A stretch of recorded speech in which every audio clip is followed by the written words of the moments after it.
بسم اللہ الرحمن الرحیم۔ جو لوگ یہ کنسیپٹ رکھتے ہیں کہ ہم سارا دن عبادت کرتے رہتے ہیں، تسبیحات وغیرہ پڑھتے رہتے ہیں، ذکر میں ہم مصروف رہتے ہیں، تو بس اتنا ہی کافی ہے۔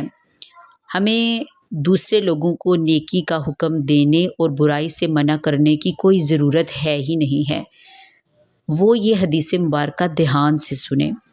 ترمذی اور ابو داؤد کتاب کا حوالہ ہے۔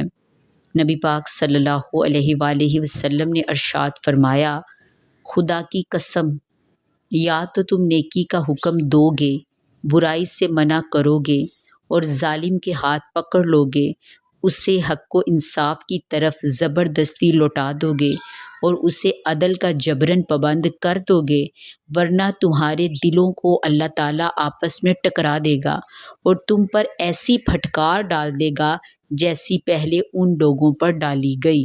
استغفر اللہ۔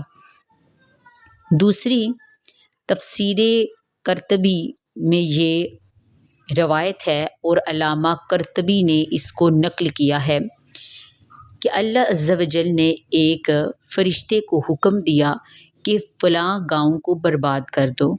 اس نے عرض کی کہ اس میں تو فلاں عبادت گزار رہتا ہے۔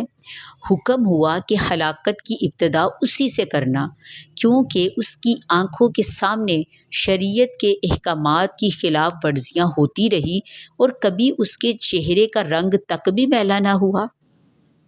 تو ان کی روشنی میں یہ فیصلہ کر لینا چاہیے کہ کیا اپنی عبادات ہی کافی ہیں یا اپنی اصلاح کے ساتھ ساتھ دوسروں کی اصلاح کی بھی ہمیں ضرورت ہے۔